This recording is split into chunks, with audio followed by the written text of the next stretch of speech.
ध्यायन्ति यं सामगा ध्यानावस्थिरतद्गतेन मनसा पश्यन्ति यं योगिनो यस्यान्तं न विदुसुरासुरगणा देवाय तस्मै नमः।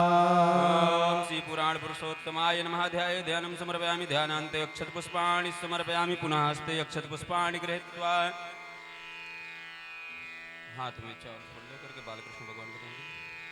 ओम हरि ओम कृष्णाय वासुदेवाय हरे परमात्मने प्रणतः क्लेशनाशाय गोविन्दाय नमो नमः। राधा भक्तिर्हरिर्ज्ञानं ताभ्यां या च समन्विता तां श्री भगवतीं गाथां वन्दे युगलरूपिणीं। भगवते श्री राधा कृष्णाभ्यां नमः। आनंद कंद बालकृष्णाय नमः। ध्याये ध्यानं समर्पयामि ध्यानान्ते अक्षत पुष्पाणि समर्पयामि स्नानीयं जलम। ओम हरिः ओम पाद्योपाद्यं समर्पयामि हस्त्योरर्घं समर्पयामि मुखे आचमनीयं जलं समर्पयामि सर्वाङ्गे स्नानीयं जलं समर्पयामि सर्वोपचारार्थे गन्धाक्षत पुष्पाणि समर्पयामि धूपम्। ओम गंधर्वस्त्वा विश्वावसोः परिदधातु विश्वस्यारिष्टै जजाबा धस्या परिधीरस्यग्निरीड ईडिताः सर्वोपचारार्थे गन्धाक्षत पुष्पाणि समर्पयामि पुराण पुरुषोत्तमाय नमः। श्रीराधाचरणकमलाभ्यां नमः। धूपं दीपम्। ओम वनस्पतिरसोद्भूतो गण्डाढ्यो गण्डवोत्तमः आग्रेय सर्वदेवानां धूपोऽयं प्रतिगृह्यताम्। धूपम् आग्रयापयामि धूपान्ते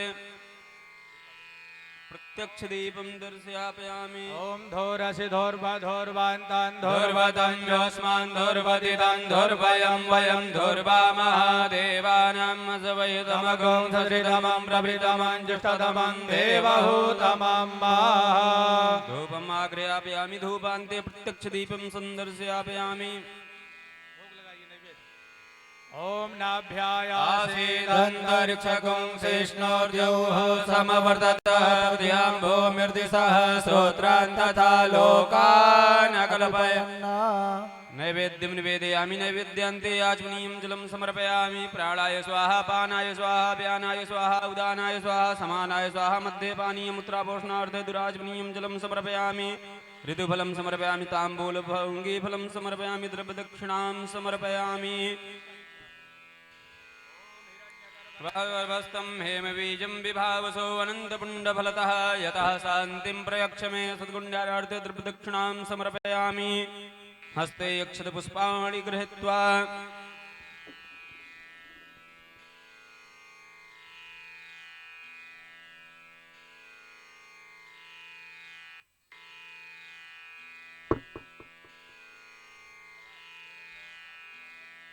उद्वम्बसोपतेः प्रसुब्वरेः अस्वायुव सजितवरे भेरुधः पारिष्णवः।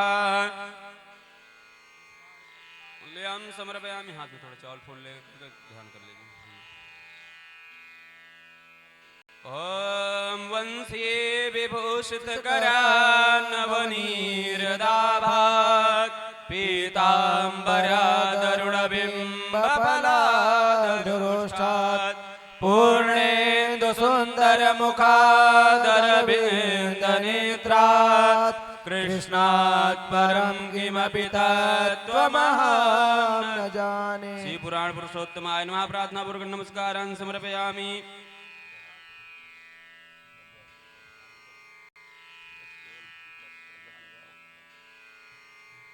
ओम गुरुर्ब्रह्मा गुरुर्विष्णु गुरुर्देवो महेश्वरा गुरुर्साक्षात् परब्रह्म तस्मै श्री गुरुवे नमः। नमोस्तुते व्यास विशाल बुद्धे फुल्लारविन्दायत पत्र नेत्रम येन त्वया भारत तैलपूर्णा प्रज्वालितो ज्ञानमय प्रदीपः। ओम व्यासाय विष्णुरूपाय नमः। ध्याये ध्यानं समर्पयामि ध्यानान्ते अक्षतपुष्पाणि समर्पयामि।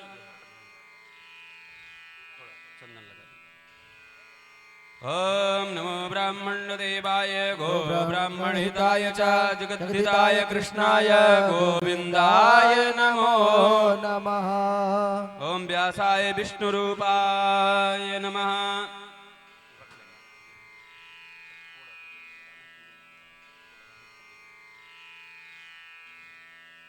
ओम नमोस्तु नन्ताय सहस्रमूर्तये सहस्रपादाक्षिशिरोरुबाहवे सहस्रनाम्ने पुरुषाय शाश्वते सहस्रकोटियुगधारिणे नमः।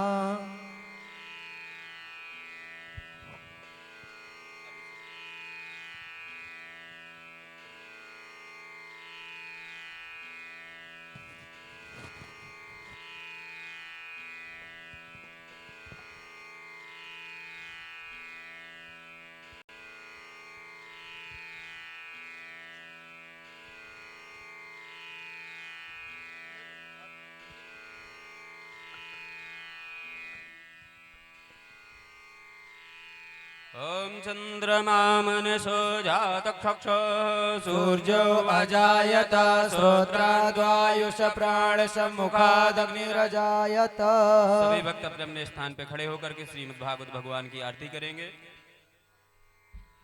खड़े हो जाइए सभी।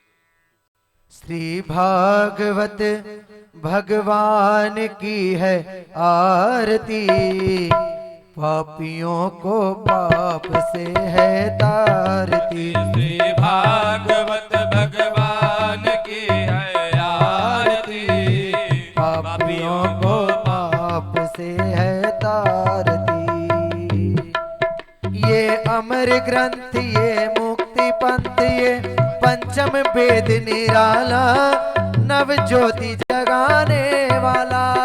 ये अमर ग्रंथ ये मुक्ति पंथ ये पंचम वेद निराला, नव ज्योति जगाने वाला। श्री राम यही घनश्याम यही, श्री राम यही घनश्याम यही, हरि नाम यही हरि ध्यान यही, हरि नाम यही हरि धाम यही। जग के मंगल की आरती, पापियों को पाप से है तारती। श्री भागवत भगवान की है आरती, पापियों को पाप से है तारती। ये शांति गीत पावन पुनीत, पापों को मिटाने वाला, हरि दर्श कराने वाला। ये शांति गीत पावन पुनीत, पापों को मिटाने वाला, हरि दर्श कराने वाला। ये सुख करनी ये दुख हरनी, ये सुख करनी ये दुख हरनी, ये सुख करनी ये दुख हरनी। ये सुख करनी ये दुख हरनी। श्री मधुसूदन की आरती, पापियों को पाप से है तारती। श्री भागवत भगवान की है आरती, पापियों को पाप से है तारती। श्री भागवत भगवान की है आरती, पापियों को पाप से है तारती।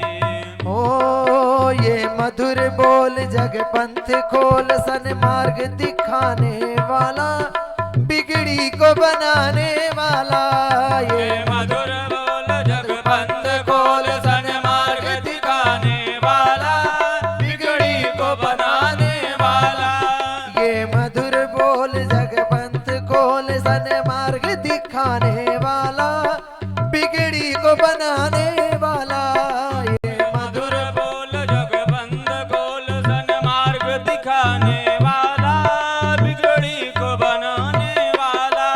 श्री राम यही घनश्याम यही, श्री राम यही घनश्याम यही, श्री राम यही घनश्याम यही, श्री राम यही घनश्याम यही। जग के मंगल की आरती, पापियों को पाप से है तारती। श्री भागवत भगवान की है आरती, पापियों को पाप से है तारती। कर्पूर गौरम करुणावतारम, संसार सारम भुजगेन्द्रया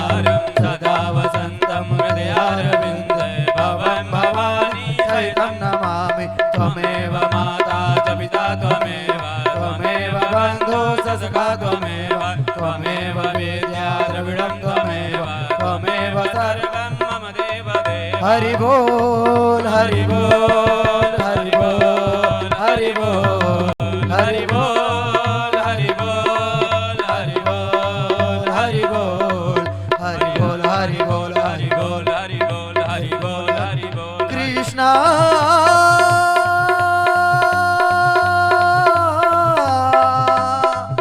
कृष्णा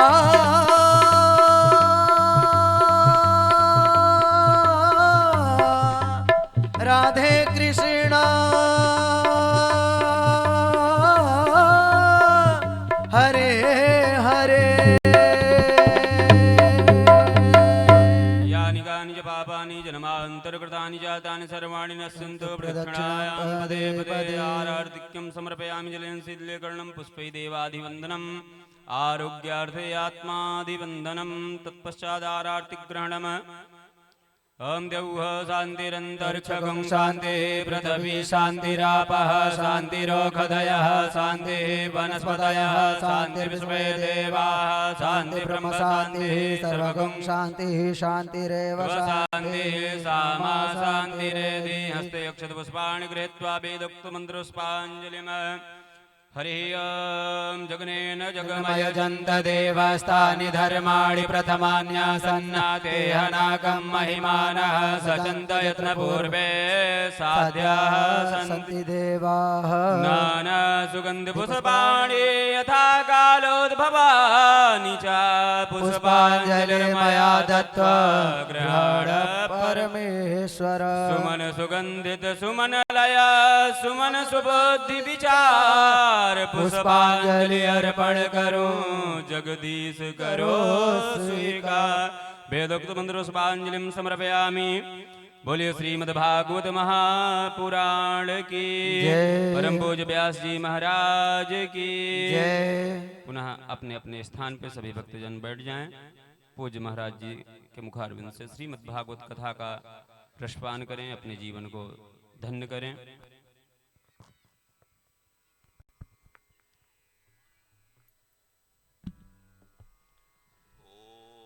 परमात्मने नमः। मातृपितृगुरुचरण कमलेभ्यो नमः। आधार शक्तये पृथिव्यै नमः। ओम विष्णवे नमः। श्री कृष्णाय नमो नमः। शुक्लां ब्रह्म विचार सार परमां माध्यां जगत व्यापिनी बीणा पुस्तक धारिणी मोहिदां जाढ्यां नकारापहं हस्ते स्फटिक मालिकां विदधतीं पद्मासन संस्थितां वंदे तां परमेश्वरीं भगवतीं बुद्धिप्रदां शारदां बुद्धिप्रदां शारदां सुरासुरैः सेवित पाद पंकजः करे विराजित कमनीय पुस्तिका विरंच पुत्री कमलासन स्थिता नृत्यर्थमेव वाचकमेव मे सदा। गुरुर्ब्रह्मा गुरुर्विष्णु गुरुर्देव महेश्वरः गुरु साक्षात् परब्रह्म तस्मै श्री गुरवे नमः। अज्ञानतिमिरान्धस्य ज्ञानाञ्जन शलाकया चक्षुर उन्मीलितं येन तस्मै श्री गुरवे नमः। वक्रतुंड महाकाय कोटि सूर्य समप्रभ निर्विघ्नं कुरु मे देव सर्वकार्येषु सर्वदा। निर्विघ्नं कुरु मे देव सर्वकार्येषु सर्वदा अभीप्सितार्थ सिद्ध्यर्थम पूजितो यः सुरागणैः सर्वविघ्नहर तस्मै गणाधिपतये नमः। सर्वविघ्नहरस्तस्मै गणाधिपतये नमः।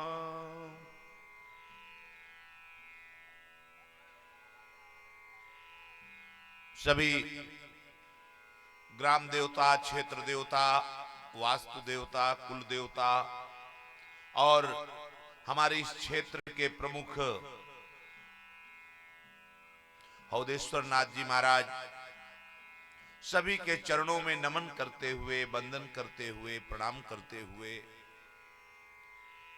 परात्पर अखिलेश्वर अकारण करुणा वरुणालय भक्तवांछा कल्पतरु जिन भक्तों के हृदय में विराजमान हो करके इस कथा पांडाल में कथा सुनने के लिए आए हैं, उन परम वंदनीय भक्तों के हृदय में विराजमान प्रभु का वंदन करते हुए आइए इस प्रतापगढ़ जनपद की पवित्र धरती, इस गांव की इस पवित्र धरा पर श्रीमद् भागवत महापुराण की चर्चा आरंभ करते हैं।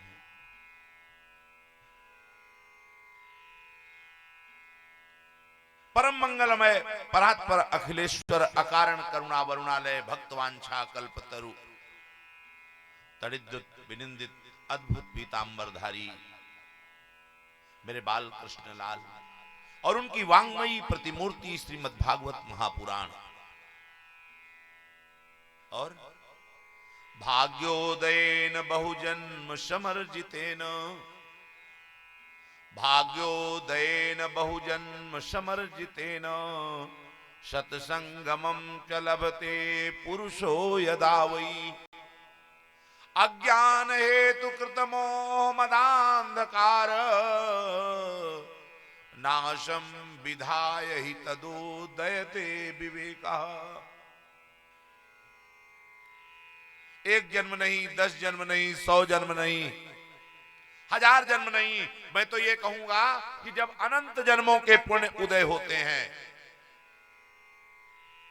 तब इस गृहस्थी के चक्कर में पड़े हुए हम लोगों को ये धार्मिक अनुष्ठान करने का अवसर प्राप्त होता है। और कोई भी धार्मिक अनुष्ठान करने के लिए जब हम मन में ठान लेते हैं तो तमाम प्रकार की विघ्न बाधाएं भी आती हैं, तमाम प्रकार के अवरोध उत्पन्न होते हैं और उन अवरोधों से छलांग लगा करके इस पवित्र अवसर का शुभागमन हुआ। हम लोगों के पुण्य उदय हुए। जब तक पुण्य उदय नहीं होते तब तक भागवत सुनने की रुचि उत्पन्न नहीं होती। हम लोग इस संसार में आते हैं और माया के जाल में पड़ जाते हैं। ये माया का जाल क्या है? मैं और मेरा। पड़ोसी का बच्चा धूप में मिलख रहा हो, हमें दर्द नहीं होता, और अपना बच्चा अगर धूप की दोपहरी में निकल पड़े तो लगता है झुलस जाएगा। और उन्हीं बच्चों की जन्म से लेकर के व्यवस्था सुव्यवस्थित करने तक की जिम्मेदारियों का निर्वहन करने में लगे हुए हम इन धार्मिक अनुष्ठानों की ओर अनायास नहीं खींचते। जब पुण्य उदय हुए तो परमात्मा के प्रति प्रीत हुई, और जब परमात्मा के प्रति प्रीत हुई तो आ गए हम लोग श्रीमद् भागवत का ये ज्ञान यज्ञ, आ गए कथा सुनने के लिए। ये श्रीमद् भागवत महापुराण जो है ये 18 पुराणों में सर्वश्रेष्ठ पुराण है। पुराणों का सिरमौर है भागवत। तमाम लोग मनोरंजन की दृष्टि से कथा सुनने के लिए आते हैं, तमाम लोग समय पास करने के लिए कथा सुनने आते हैं। ये अपराध करते हैं। क्यों? क्योंकि श्रीमद् भागवत महापुराण हिंदू वांग्मय का सर्वोत्तम ग्रंथ है, हमारी सनातन संस्कृति का सर्वश्रेष्ठ ग्रंथ है। और जब इस ग्रंथ की व्याख्या सुनने के लिए हम लोग आए तो इस भावना से हम कथा को सुने कि हमारे जीवन में किंचित परिवर्तन आ जाए, गोविंद के चरणों में हमारी निष्ठात्मक प्रीति हो जाए। इस भाव से सुनी गई श्रीमद् भागवत कथा प्रभावी होती है। भागवत कथा की पद्धति क्या है, उस कथा को सुनने के नियम क्या हैं, क्यों सुनी जाती है भागवत कथा, इन बातों का जिसमें विशुद्ध विवेचन किया जाए उसे हम भागवत का महात्म्य कहते हैं। हम श्रीमद् भागवत के महात्म्य की चर्चा करेंगे। बोलिए बाल कृष्ण लाल की, वृंदावन बिहारी लाल की, सच्चिदानंद रूपाय विश्वोत्पत्त्यादि हेतवे तापत्रय विनाशाय श्री कृष्णाय वयं नुमः। जीवन में तीन बातें बड़ी समझने की हैं, सत्य, चित्त और आनंद। हम लोग बात बात पर कहते हैं जय गुरुदेव, जय परमात्मा, जय श्री राम, जय श्री कृष्ण, जय सच्चिदानंद। सत्य कहते हैं अविनाशी को, जो पहले भी था, जब हम नहीं थे तब भी वो अविनाशी था, जब हैं तब भी है, और जब हम नहीं रहेंगे तब भी रहेगा। जो आदि में था, मध्य में है और अंत में जो बचेगा वही परमात्मा है, वही अविनाशी है, उसे हम सत्य कहते हैं। और दूसरी बात है चित्त। चित्त माने प्रकाश। हम लोगों को अगर कोई पुस्तक अंधेरे में पढ़नी हो, अंधेरे में कोई वस्तु खोजनी हो, तो हमें प्रकाश की आवश्यकता पड़ती है। हम अपनी पहुंच तक के प्रकाश की व्यवस्था करते हैं, बल्ब जलाते हैं, ट्यूबलाइट जलाते हैं कि हमें रोशनी मिल जाए। लेकिन जिस परमात्मा को कभी किसी से प्रकाश लेने की जरूरत नहीं पड़ती, जो परमात्मा स्वयं प्रकाश है, साक्षात प्रकाश स्वरूप है, उसे हम कहते हैं चित्त। चित्त माने प्रकाश, सत्य माने सत्य और चित्त माने प्रकाश। और तीसरी बात है आनंद। सत्य, चित्त और आनंद तीनों को मिलाकर के बना शब्द सच्चिदानंद। आनंद की परिभाषा शास्त्रों में बड़े सुंदर ढंग से की गई है। आनंद की परिभाषा डनलप के गद्दों में सोने का नाम आनंद नहीं है। अच्छा सुंदर भवन बना करके, अच्छा सुंदर महल बना करके, अच्छा सुंदर घर बना करके, एयर कंडीशन कमरों में विश्राम करने का नाम आनंद नहीं है। लाखों करोड़ों अरबों की संपत्ति प्राप्त करके समाज में प्रतिष्ठा पाने का नाम आनंद नहीं है। आनंद तो अंदर की चीज है, आनंद बाहर होता ही नहीं है। आनंद कहते हैं आत्मा के बोध को, आनंद कहते हैं आत्मा के ज्ञान को। और एक बात बताऊं, दुनिया में जितनी भी चीजें हैं उनका कुछ न कुछ उल्टा जरूर होता है। दिन का उल्टा रात होता है, धनवान का उल्टा निर्धन होता है, विद्वान का उल्टा मूर्ख होता है, पढ़े लिखे का उल्टा अनपढ़ होता है, जानकार का उल्टा अज्ञानी होता है। हिंदी के जितने भी शब्द हैं उसका विलोम शब्द जरूर है, उसका उल्टा शब्द जरूर है, लेकिन जो आनंद शब्द है इसका हिंदी की डिक्शनरी में कोई विलोम शब्द नहीं है। आनंद जो है वो परमात्मा का रूप है, आत्मा के ज्ञान का स्वरूप है। इसलिए सत्य भी परमात्मा, चित्त भी परमात्मा और आनंद भी परमात्मा। इसलिए सच्चिदानंद रूपाय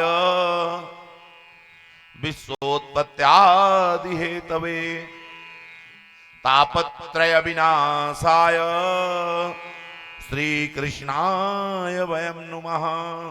और वो परमात्मा करता क्या है?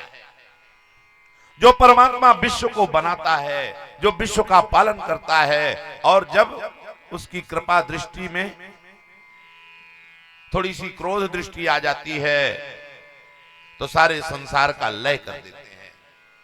जिनकी कृपा विलासिता से सारा संसार पलता है,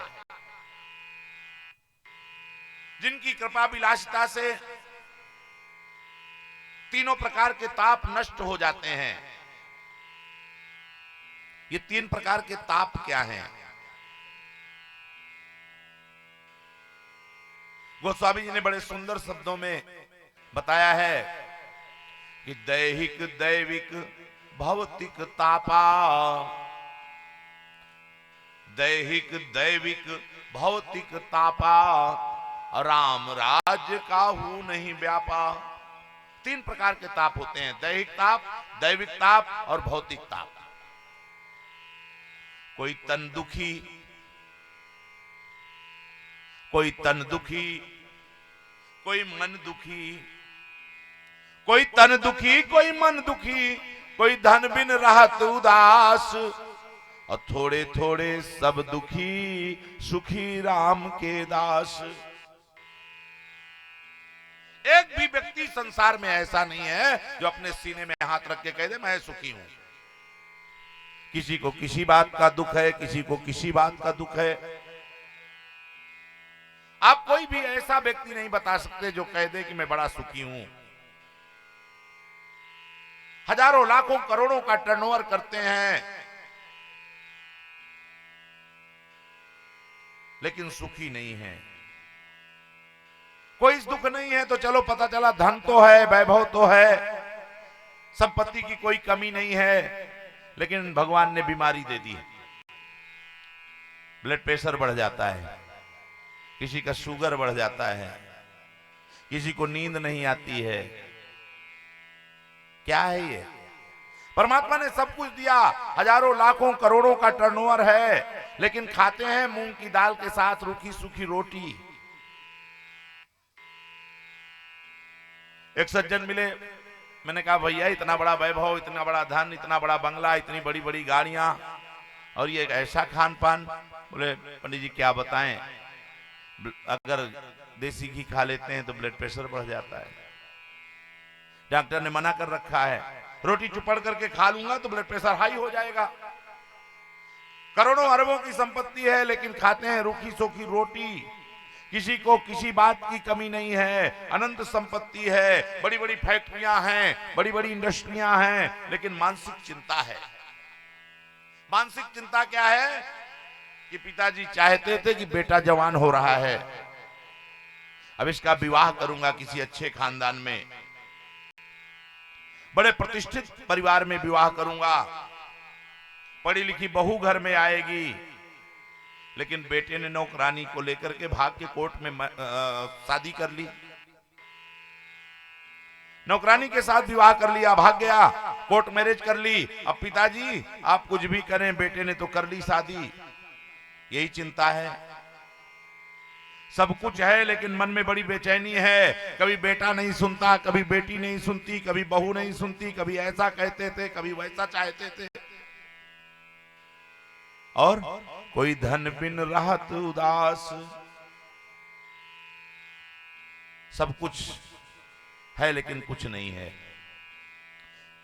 दिन भर मजदूरी करते हैं, बड़ी बड़ी मल्टी स्टोरी बिल्डिंग बनाते हैं, पुताई करते हैं, कोई डिस्टेम्पर का काम करता है, कोई प्लम्बर का काम करता है, कोई इलेक्ट्रिशियन का काम करता है, और शाम को मजदूरी के 200-400 रुपए मिलते हैं। अब उससे क्या करें? खुद खाएं कि बेटे को खिलाएं, कि पत्नी को खिलाएं, कि बेटे को पढ़ाएं। किसी को सुख नहीं है। सुख किसको है? तो गोस्वामी बाबा कहते हैं कि सुख तो केवल राम के दासों को है, सुख तो केवल गोविंद के कीर्तन में है, सुख तो केवल भगवान की भक्ति में है, सुख तो केवल गुरुदेव की उपासना में है। नानक साहब ने लिखा है कि नानक दुखिया सब संसारा, और सोई सुखिया जाको नाम आधारा। धनी तो वही है जिसके पास राम नाम का धन है।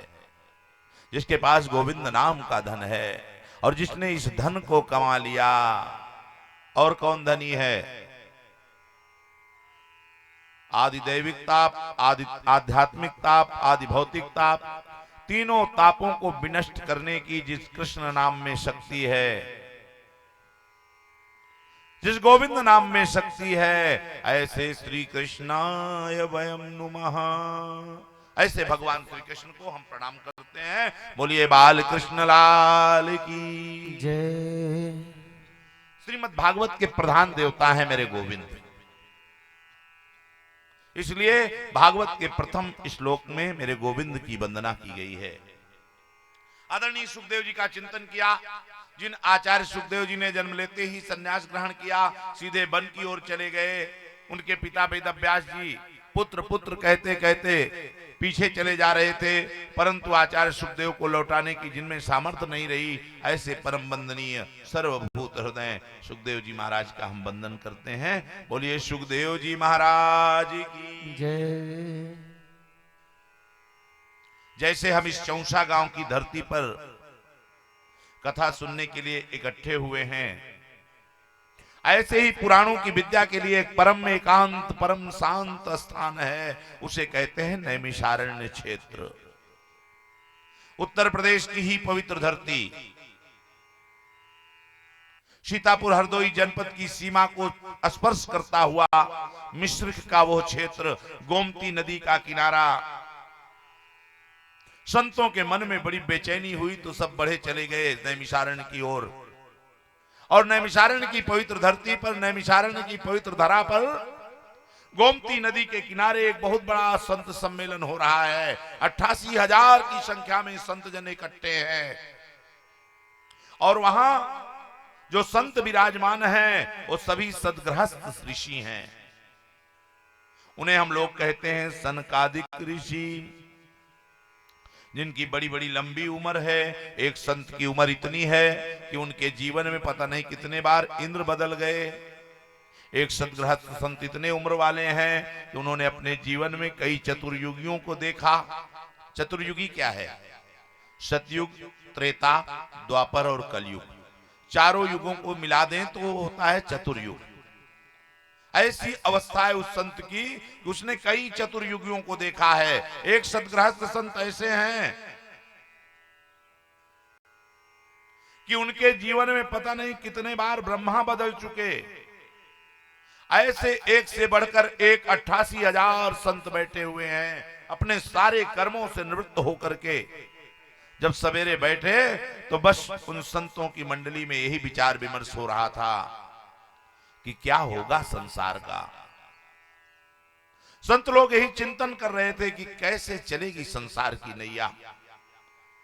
और उसी संतों की सभा में परम आदरणीय संत सूत जी महाराज का आगमन हुआ। बड़े बड़े उम्र वाले, बड़ी बड़ी आयु वाले, बड़ी बड़ी दाढ़ी वाले, कोई वैष्णव है, कोई शैव है, ऐसे संतों के बीच में आदरणीय सूत जी महाराज का आगमन हुआ। मैं आपको बता दूं, ये सूत जी महाराज कोई ब्राह्मण नहीं है। हमारा इतिहास गवाह है, हमारे ग्रंथ गवाह हैं। आज हम लोगों से हमारे समाज की बड़ी भारी विडंबना हो गई है। लोग कहते हैं हरिजनों पर बड़ा अत्याचार हुआ। संविधान में ऐसी व्यवस्था न होती तो पता नहीं क्या होता। मैं कहता हूं संविधान तो हमारा 1950 में लागू हुआ, उस संविधान के पहले हमारे देश में क्या था? सूत जी महाराज हरिजन वंश से थे, लेकिन 88,000 संतों ने उठ करके उनका स्वागत किया। क्यों? क्योंकि वो बहुत बड़े विद्वान थे। महर्षि वेदव्यास जी के परम शिष्य हैं। अब जो विद्वान होगा उसका सम्मान होगा। गोस्वामी जी ने लिखा है कि हरिजन जान प्रीत जिमि बाढ़ी। मेरे राघवेंद्र सरकार जब 14 वर्ष के वनवास के लिए निकले थे तो कोल भीलों को गले लगाया था और उन कोल भीलों ने साफ साफ कह दिया था कि अस हमार प्रभु बड़ सेवकाई ले ही न बासन बसन चुराई। हमारी सबसे बड़ी सेवा यह है कि हम आपका ये सोटा लंगोटा छुड़ा नहीं लिए। उनको मेरे राघवेंद्र सरकार मर्यादा पुरुषोत्तम भगवान राम ने गले लगाया था, और हम आप कहते हो संविधान ने हमारी रक्षा कर दी।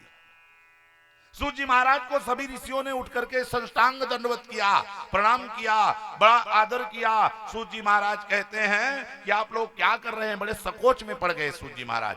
इतनी बड़ी बड़ी आयु वाले, इतनी बड़ी बड़ी दाढ़ी वाले सब उठ करके उस जवान संत का स्वागत कर रहे हैं। सूत जी महाराज कहते हैं, अरे महाराज क्या कर रहे हैं आप?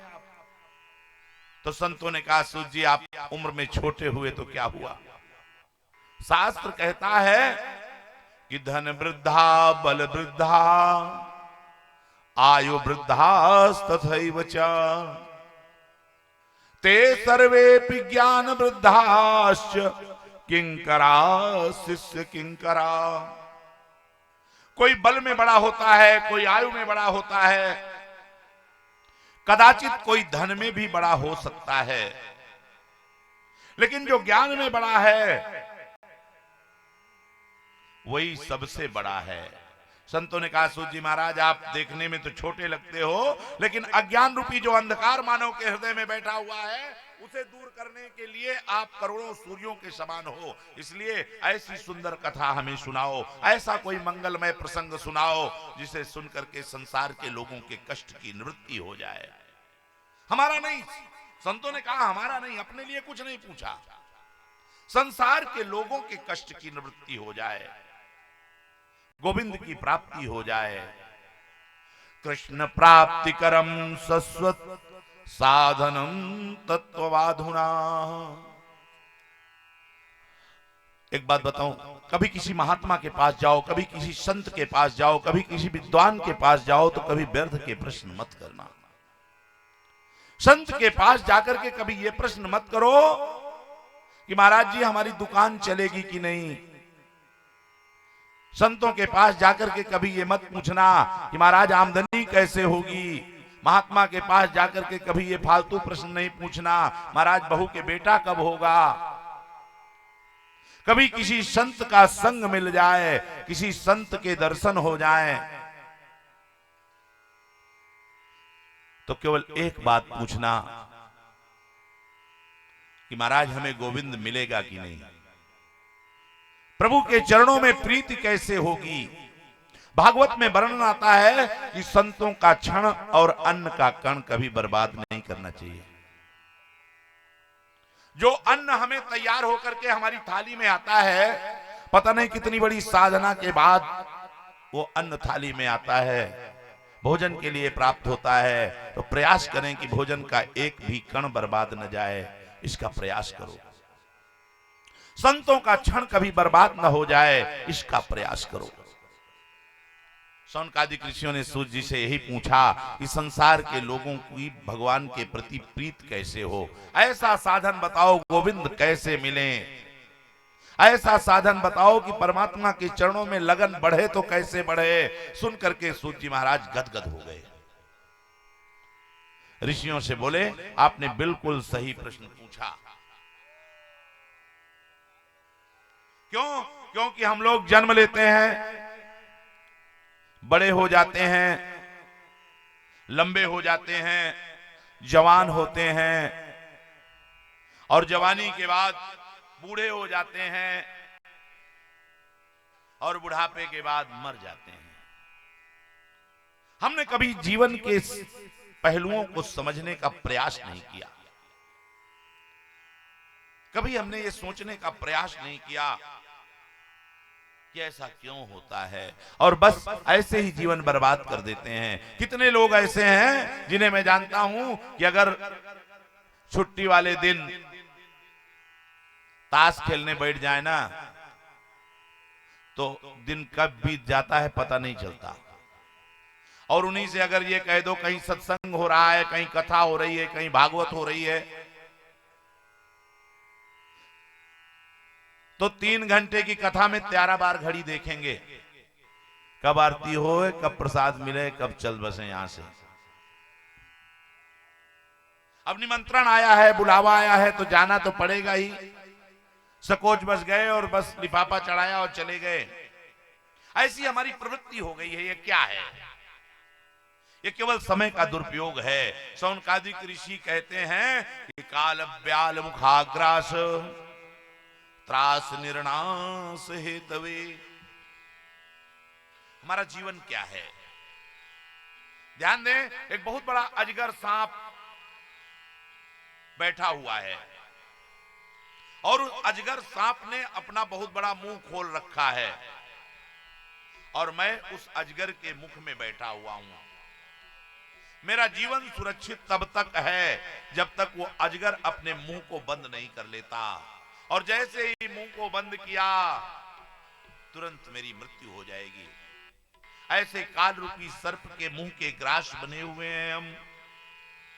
मैं अभी आपको यहां 5 बजे कथा सुना रहा हूं, 5:15 बजे मैं आपको कथा सुना पाऊंगा कि नहीं सुना पाऊंगा इसकी कोई गारंटी नहीं है, लेकिन हम लोग अभिमान बहुत बड़ा करते हैं। 1 मिनट का कोई भरोसा नहीं है, लेकिन अभिमान बहुत बड़ा है।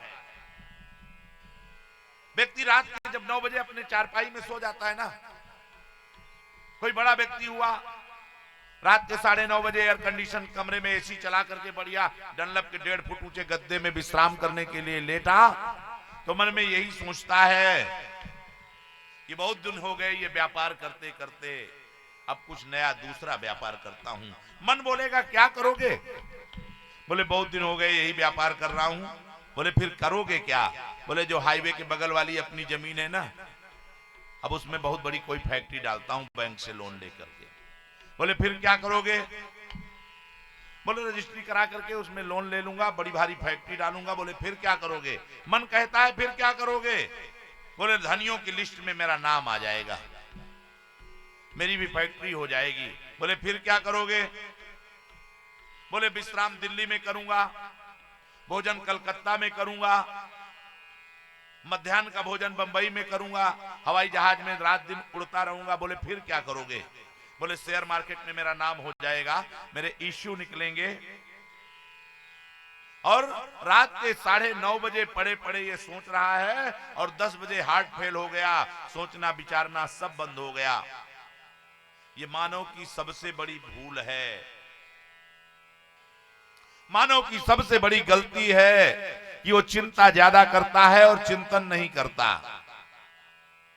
जीवन में चिंता को मिटाओ और चिंतन को बढ़ाओ, यही मुक्ति का साधन है। अब चिंतन कैसे बढ़े, चिंता से मुक्ति कैसे मिले, ये सिखाता है हमें श्रीमद् भागवत ग्रंथ।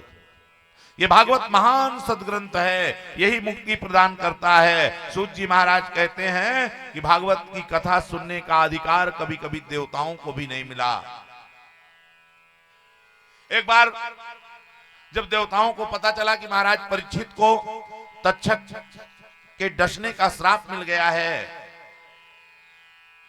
महाराज परीक्षित को 7वें दिन तक्षक सांप डस लेगा ऐसा श्राप मिला है, और राजर्षि परीक्षित को शुक्राचार्य जी भागवत रूपी अमृत पिला रहे हैं, तो देवता अमृत का कलश लेकर के वहां आए और सुखदेव जी से कहते हैं कि इसको अदला बदली कर लीजिए। एवं विनिमय हो जातो सुधाराज्ञा प्रपीयताम प्रपाश्यामो वयम सर्वे श्रीमद्भागवतामृतम। आचार्य सुखदेव जी ने मन में सोचा,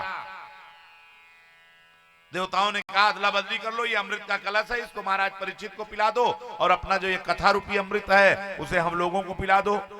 अमृत पीने से महाराज परीक्षित अमर हो जाएंगे और अमर कथा सुनने से हम भी अमर हो जाएंगे। सुखदेव जी ने कहा कहां ये स्वर्ग का अमृत और कहां श्रीमद् भागवत कथा अमृत, दोनों की बराबरी एक संग नहीं हो सकती। स्वर्ग में जाकर के वहां के अमृत का पान करने के बाद भी व्यक्ति को कभी कभी गिरना पड़ता है, किसकी तरह? जय और विजय की तरह। अपराध हो जाए तो संसार में आना पड़ता है, और संसार में आने के बाद होता क्या है? पुनरपि जननम पुनरपि मननम पुनरपि जननम पुनरपि मरणम पुनरपि जननी जठरे शयनम। लेकिन ये जो भागवत का अमृत है, इसका पान जिसने कर लिया उसका तो आवागमन का कुचक्र हमेशा के लिए मिट जाता है, आवागमन की छुट्टी हो जाती है। ऐसा ये भागवत का अमृत। सबसे पहले देवताओं को इतना आश्चर्य हुआ कि अरे ये भागवत का अमृत इतना बड़ा। ब्रह्मा जी के पास पहुंचे, बोले हम अमृत लेकर के गए थे। सुखदेव जी ने कहा इससे भी बड़ा है भागवत अमृत। ब्रह्मा जी ने एक तराजू उठाया, एक तराजू में अमृत का कलश रख दिया, दूसरे तराजू में भागवत की पोथी रख दी। तो पोथी वाला पलड़ा नीचे चला गया, अमृत वाला पलड़ा ऊपर चला गया। क्योंकि जिसमें वजन होगा वही नीचे जाएगा। श्रीमद् भागवत महापुराण के महात्म्य में लिखा है कि लघुन्यानानि जातानि गौरवेण इदम महत। लघुन्यानानि जातानि गौरवेण इदम महत तदा ऋषिगणा सर्वे विस्मयम परमम जयु। भागवत का पलड़ा नीचे हो गया और जो धर्म संस्कारों के पलड़े हैं वो ऊपर उठ गए। वजन जिसमें होगा वही तो नीचे जाएगा। ब्रह्मा जी ने कहा देवताओं से, श्रीमद् भागवत कोई पोथी नहीं है, भागवत कोई किताब नहीं है, भागवत तो साक्षात श्री कृष्ण है। श्रीमद् भागवताख्योयम प्रत्यक्षम कृष्ण वही। साक्षात कृष्ण स्वरूप है श्रीमद् भागवत। इसका श्रवण करने से जीवन धन्य हो जाता है। इसको जन जन में प्रचार करने के लिए नारद जी ने अपने पिता ब्रह्मा जी से इसका अध्ययन किया था। लेकिन नारद जी को ब्रह्मा जी ने केवल 4 श्लोकों की भागवत सुनाई थी, चतुर्श्लोकी भागवत। इसके बाद नारद जी ने वेदव्यास जी को कहा तो उन्होंने 18,000 श्लोक बनाए उस भागवत के। और वो श्लोकों की भाषा इतनी क्लिष्ट थी कि वो जन सामान्य के समझ के बाहर थी। तो वेदव्यास जी के अन्य पुराणों के साथ साथ श्रीमद् भागवत महापुराण को भी संक्षिप्त में हिंदी में लिखा परम पूजनीय गुरुदेव श्री राम शर्मा आचार्य जी ने। वेदों को सरल बनाया, पुराणों को सरल बनाया। वेदों और पुराणों की भाषा को सरल करने का पूरा पूरा योगदान जाता है परम पूज्य गुरुदेव श्री राम शर्मा आचार्य जी को। नहीं तो ये भागवत कोई पोथी नहीं है, भागवत कोई किताब नहीं है, भागवत साक्षात श्री कृष्ण है। सूत जी महाराज जब इस प्रकार 88,000 संतों के बीच में बताने लगे तो संतों ने पूछा कि फिर भागवत का प्रचार कैसे हुआ, सप्ताह श्रवण की विधि क्या है। सूत जी महाराज कहते हैं तो नारद ने सनत कुमारों से सुना था। सौनकादिक ऋषि कहते हैं कि हमने तो सुना है कि सनत कुमार ज्यादा घूमते नहीं, बद्रीनाथ में बैठ करके केवल एक जगह बैठे बैठे भगवान की तपस्या करते हैं। और नारद जी का स्वभाव ऐसा है कि हमेशा घूमते रहते हैं। अब जब सनत कुमार कहीं जाते नहीं तो फिर नारद जी ने सनत कुमारों से कथा कैसे सुनी। तो सूत जी महाराज बताते हैं कि एक बार नारद जी पृथ्वी पर आए और जब नारद जी पृथ्वी पर आए तो यहां पृथ्वी पर भ्रमण किया, दौड़ते दौड़ते पृथ्वी का भ्रमण कर डाला। बड़ी तीव्र गति से दौड़ते हुए नारद जी चले जा रहे थे। और जब बद्रीनाथ धाम पहुंचे तो बद्रीनाथ धाम में विराजमान थे चारों भाई, सनक, सनंदन, सनातन और सनत कुमार। चारों भाइयों ने नारद को देखा और पूछा, नारद जी क्या बात है? कथम ब्रह्मादि मुखा क्वचित चिंता तुरो भवान त्वरितम गम्यते कुत्र कुतश्चागमनम तव। नारद जी बात क्या है? आप कुछ उदास लगते हैं। हमने तो सुना है कि कितना भी कोई रोता हुआ हो, कितना भी निराश हो, कितना भी उदास हो, अगर नारद जी के दर्शन मिल जाएं तो मुस्कुराने लगता है। और आज आप जैसा संत, आप जैसा विद्वान स्वयं इतना दुखी है। तो नारद जी ने सनत कुमारों के चरणों में रोते हुए गिर करके बताया। चरणों में रोते हुए लेट पड़े और कहने लगे, क्या बताऊं महाराज, अहम तो पृथ्वी जाता, अहम तो पृथ्वी याता ज्ञात्वा सरोत्तमामिति पुष्करम च प्रयागम च काशीम गोदावरीम तथा। बोले मैं पृथ्वी पर गया, पृथ्वी को सर्वश्रेष्ठ समझ करके वहां आया, हरित क्षेत्र में गया, कुरुक्षेत्र में गया, सेतु बंधु रामेश्वर में गया। लेकिन सत्य कहता हूं महाराज, सनत कुमार जी कहते हैं कि नारद जी क्या सत्य कहते हो? बोले मुझे कहीं शांति नहीं मिली। ना पश्यम कुत्र चिच्छर्म नमः संतोष कारकम। नारद जी ने देखा कि इस पृथ्वी पर न तो कोई सत्य बोलता है, कलयुग ने लोगों की बुद्धि बिगाड़ दिया है। एक बार भी कोई सत्य बोलता है तो मानो हरिश्चंद्र जी के बाद हमारा नंबर है। झूठ दिन में 50,000 बार बोले तो भी कोई गिनती नहीं। अगर धर्म का एक काम कर डावे तो बार बार गिनाता है ये काम हमने किया, और पाप का काम कोई हो जाता है तो कहता है राम जी की इच्छा थी, हो गया, क्या करें। बड़ों का आदर समाप्त हो गया है, संतों का सम्मान समाप्त हो गया है। घर में नई बहू की चलती है, दादी बाबा से कौन पूछे। तरुणी प्रभुतागे है श्यालो बुद्धिदायक कन्या विक्रयणो लोभात दंपति नाम चकलकनम। सनत कुमार नारद जी से कहने लगे, बाबा घर में नई बहू की चलती है, कोई नई गलत बात नहीं है। घर की बहू है उसकी चलनी ही चाहिए, लेकिन बहू का भी कर्म बनता है, धर्म बनता है, बहू का भी कर्तव्य बनता है कि कोई बड़ा काम करे तो दादी से, बाबा से, बुजुर्गों से सलाह लेनी चाहिए। लेकिन यहां तो चलती है नई बहू की और सलाह लेते हैं तो साले जी को ससुराल से बुलाते हैं।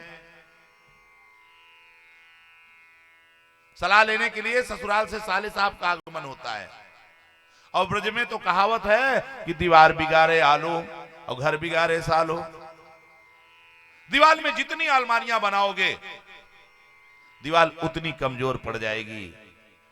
घर में साले साहब की जितनी सलाह लोगे बर्बाद हो जाओगे। कौरव इसका प्रमाण है। मामा शकुनी की कृपा से क्या क्या हुआ सब लोग जानते हैं। नारद जी कहते हैं मैं घर घर में गया, संतों के आश्रम में गया, लेकिन मुझे कहीं शांति नहीं मिली। कलिना धर्म मित्रेण धरेयम बदिताधुना। अधर्म का जो मित्र है कलयुग, उसने लोगों की बुद्धि को विकृत बना दिया है, लोगों की बुद्धि को बिगाड़ दिया है। लेकिन नारद जी कहते हैं जब मैं श्रीधाम वृंदावन में आया तो मैंने यहाँ एक कौतुक देखा। एक युवती के पास दो पुरुष मूर्छित अवस्था में पड़े हुए हैं और वो स्त्री चारों ओर देख रही थी और उसने मुझ नारद जी को बुलाया।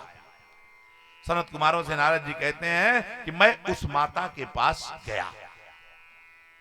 उस माता का नाम था भक्ति। उसके बगल में जो दो वृद्ध पुरुष पड़े थे, एक का नाम था ज्ञान और दूसरे का नाम था वैराग्य। महाराज कलयुग के प्रभाव से ज्ञान और वैराग्य दोनों बूढ़े बन गए थे। कलयुग में न तो कोई ज्ञान की सुनने वाला है न वैराग्य की सुनने वाला है। बड़े बड़े संत हुए हैं लेकिन आसाराम बापू की सब सुनते हैं, गुरुदेव महाराज की कोई नहीं सुनता। अपने गुरु को भूल जाते हैं जब उनकी सुनने लगते हैं। अब नारद जी कहते हैं सनत कुमारों से कि ज्ञान और वैराग्य कलयुग के प्रभाव से बूढ़े हो गए हैं। मैंने उन दोनों के बुढ़ापों को दूर करने के लिए बड़े बड़े प्रयास किए। वेद का पाठ किया, वेदांत का पाठ किया, सप्तशती का पाठ किया, गीता पाठ है मुहुर्मुहु, गीता का पाठ बार बार किया, लेकिन कोई असर नहीं। तो एक आकाशवाणी हुई कि अगर तुम ज्ञान और वैराग्य का बुढ़ापा दूर करना चाहते हो, भक्ति के कष्ट की निवृत्ति करना चाहते हो, तो इसके लिए सत्कर्म करो। बोले मैं आप लोगों की शरण में आया हूं, आप सब महापुरुष हैं, मेरे अनंत जन्मों के भाग्योदय से मुझे आपके दर्शन प्राप्त हुए हैं। पहली बात तो ये बताओ कि ज्ञान वैराग्य